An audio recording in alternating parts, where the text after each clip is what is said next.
ஒரு கட்டத்தில் இப்ராஹிம் அலைஹிஸ்ஸலாம் அவர்கள் கேட்டதுவா, ஈசா அலைஹிஸ்ஸலாம் அவர்களுடைய கேட்டதுவானா குர்ஆன்ல இடம்பெறுது.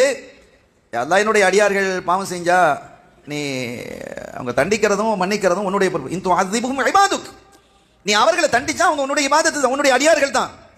நீ மன்னிச்சா அது நல்லா இருக்கும் அப்படிங்கிறாங்க. யாரு? ஈசா நபி, இப்ராஹிம் நபிலாம் கேட்குறாங்க. அப்படி துஆக்கல்ல உள்ள ஒரு சாராம்சத்தை சொல்றேன். அதே மாதிரி ஒருவேளை அவர்களுடன் நீ கருணையாக இருந்தால் அவரை நீ மன்னிக்கலாங்கிற மாதிரி இந்த துஆக்கள் இடம்பெறுகிறது.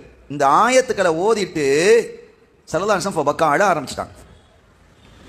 அழ ஆரம்பித்தால் அல்லாஹ்வால பொறுக்க முடியல. தன் ஹபீபினுடைய கண்களில் கண்ணீர் கசிந்தால் அவன் பொறுக்க மாட்டான்.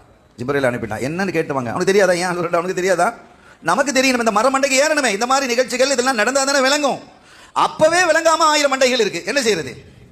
அப்ப இதற்காக அல்லாஹ் அனுப்புகிறான். வந்து நாயகமே ஜிப்ரீல் அலைஹிஸ்ஸலாம் வந்து கேட்குறாங்க, ஏன் அழுவுறீங்க? அழுதுகிட்டே சொன்னாங்க, உம்மத்தி உம்மத்தி உம்மத்தி. நீ மன்னிச்சிருன்னு சொல்லலாமா இல்லையா?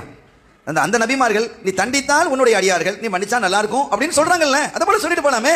ஸல்லல்லாஹு அலைஹி வஸல்லம் என்னுடைய உம்மத்தை மன்னிச்சிரு, தண்டிக்காதேன்னு கேட்கலாமே சகோதரர்களே. ஏன் கேட்கல? உம்மத்தி உம்மத்தி உம்மத்தி அப்படின்னு நிக்கிறாங்க. வேற ஒன்னும் சொல்லல. மன்னிச்சிரு, கருணை காட்டு, அருள் காட்டு, அன்பு காட்டு, எதுவும் பேசலையே. இந்த ஆயத்தை ஓதிட்டு இப்படி கேட்கறாங்க, உம்மத்தி உம்மத்தின்னு மட்டும் சொல்லிட்டு இருக்கிறாங்க. நேரா ஜிப்ரீல் கேட்டதுக்கெல்லாம் பதில் சொல்லல, உம்மத்தி உம்மத்தி தான். நேரம் அல்லாஹ்ட்ட போய் சொன்னாங்க. அல்லாஹ் சொன்னா போய் சொல்லுங்க, உங்க உம்மத்தினுடைய விஷயத்துல நீங்க பொருந்திக் கொள்ளும் வகையில் அவன் நடந்து கொள்வானாம். அல்ஹம்துலில்லாஹ், நீங்க என்ன சாட்டிஸ்ஃபேக்ஷன் ஆகிற வரைக்கும் அவன் அல்லாஹ் நடந்துக்கிடுவேன் அப்படின்னு சொல்றான். யோசித்து பாருங்கள் சகோதரர்களே, என்ன அன்பு! வல சௌஃப ரப்புக யுஅதீக் வல ரப்புக ஃபதர்லா. அல்லாஹ் உங்களுக்கு என்ன செய்வான்? ஒரு காலத்தில் ஆகிரத்தில் உங்களுக்கு தருவான். வல சௌஃப யுஅதீக ரப்புக ஃபதர்லா. உங்களுடைய ரப்பு, இதுல ரொம்ப கவனமா பார்க்கணும்.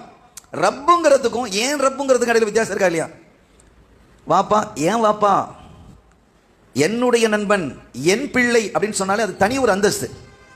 இங்க அல்லாஹ் சொல்றான், ரப்புக வல சௌஃப யுஅதீக ரப்புக. உங்களுடைய ரப்பு நான், உங்க ரப்பு, உங்க ஆளு நாங்கறான். உங்க ஆளாகிய நான் உங்களுக்கு நான் தருவேன். ஃபதர்தா, நீங்க பொருந்திக்கிடுவீங்க.